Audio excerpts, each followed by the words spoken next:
I did a video called Four Signs of a Low Quality Church, and this video is the next 4 signs of a low quality church, because there are more. And I guess the first question is do you believe that there's a difference between churches and religions in quality? And by quality, I mean non-fake or non-manipulative. And I say that in the first basic video to the first 4. And this one is different than that, but you need to see the difference between quality religion, quality churchgoers, quality people around you. Why would you want second-rate religion? Why would you want second-rate understandings of religion? Why would you want teachings that are second-rate? Nobody wants low quality, and they pay a great deal of money for things that they're not getting. They're not getting truths. They're not getting happiness. They're not getting good social behaviors. So here's the next 4. Is your church unchangeable? Does it have a non-real view of reality of the past? You know, the past is quite well known. There are a lot of things in between that may or may not be true. I wouldn't believe everything you can look up about the past. But when it comes to fidelity and monogamy and divorces and cultures and understandings of the scriptures have to be based on the culture of the time. I was kind of talking about that, about a statue and slavery, but you have to look at that understanding. Now, one shocking example is that a lot of Christians talk about virginity and they quote scriptures that were actually different than what they think. It wasn't talking about teenagers. It was talking about the average age of marriage was under 12. And so they were making those rules based on, or that God was making those rules based on the reality of what was culturally true at the time. And the Bible, especially the Old Testament, does a great job of showing what you shouldn't eat and what 2 things shouldn't be put together. And so the question I have is, does your religion change over time? Does it really have an understanding of the past that is being quoted here and that you're forming a religious belief on? Does it take the whole concept of what's going on? And that kind of views how small your God is. If your God is a small, little, tiny, puny God thing, then it believes in certain things from the past. But certain teachings you can see or an understanding, like the creation myths and stories, you can see that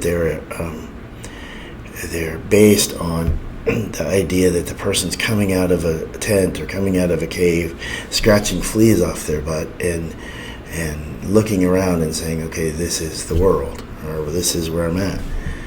It's not based on somebody with a microscope and somebody with, and that's true of moral clauses too, because it's like we have microscopes now, we have latex now, we have condoms, and we have chemicals, and we have things to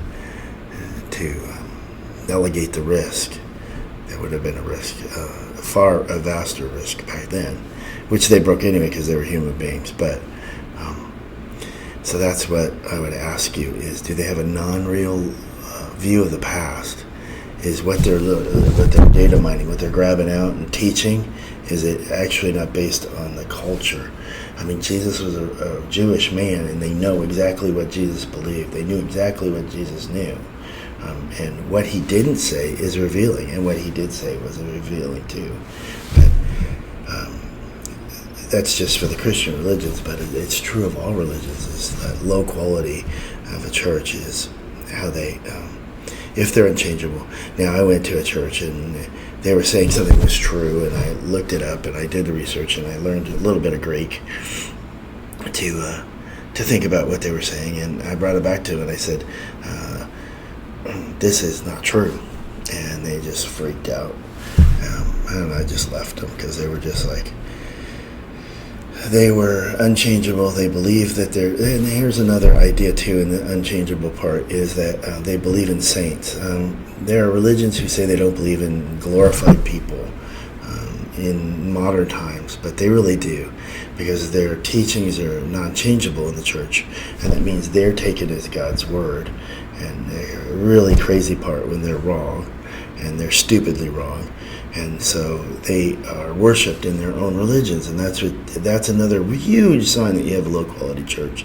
Is your leadership unchangeable?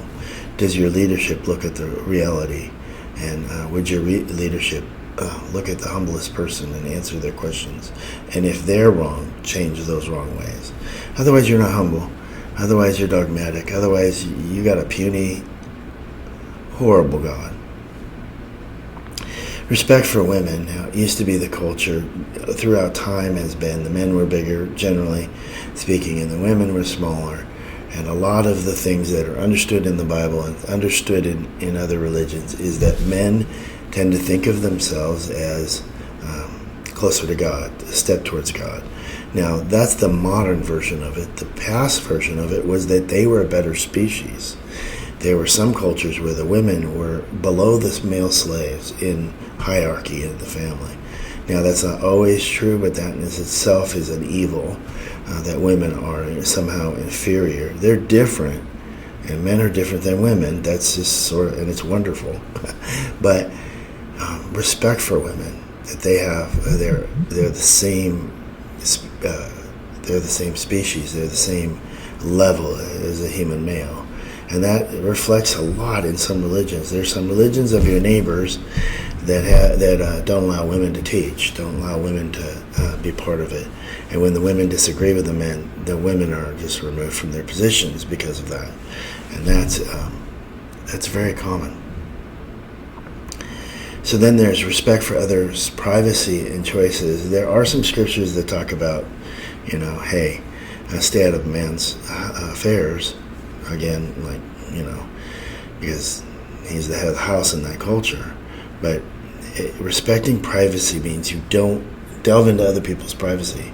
You don't gossip about them. And I say that in an earlier video that the gossip's really a bad idea, and it is condemned in the scriptures. But it's really none of your business if they're gay and what they do in their bedroom. It's really none of their business if they have 3 or 4 people in their bedroom. It's really none of their business if they've decided as a couple they don't need monogamy as a rule. That's none of their business. And so a poor quality church makes it their business and wants to talk about it and thinks it's some sort of gigantic sin when it's been happening throughout time. That's another idea that they don't understand history. It's extremely prevalent in history. And your choices are your own. You have your own choices, and they have no right to tell you they're right or wrong because they don't live with those decisions. You do. So you have to make those correct choices. And here's another thing about choices, and I say this before, but people make the best choices they can at the time they make them. You can't go in a time machine and know what's going to happen. And so you make the best choices, and if they take responsibility for those choices, they should pay money if they're bad choices. So no, they won't do that. But you understand what I'm saying. It's just like you're responsible, not them. Do they shame or shun? Shame is a huge power tool, especially with people who are humble and wonderful. They don't have a self-esteem. Now, there are quite a few documents, quite a few teachings about personal power, and you can go out and find those online about personal power if that's your particular issue. And that means that if you decide to do something and it's legal and it's normal even, that people shouldn't be shaming you. That's just wrong. And if they're shunning you, that's again a quality of a low quality church. Now there are official shuttings like some religions, and then there are unofficial ones where people don't talk to you. That's low quality people, low quality church, low quality emotional maturity too. Is your church really kind of like a low quality immature teenager? I've noticed in sexuality that people tend to not elevate past, especially if they go into the dating scene or whatever, they don't go past the high school sexuality, which is kind of bizarre for them, and it's harmful because it makes their decisions wrong or incorrect for them possibly. They have to make that choice. But I mean, my point is if they shame and they shun and they don't talk to them about it, I mean, you can disagree with the teaching. It's not a major world-ending thing. Are you happy? Are you healthy? Or is your family going well? And you disagree with the decision, okay. they shouldn't use that kind of power tool against you. Okay, thank you. That's the end of this video.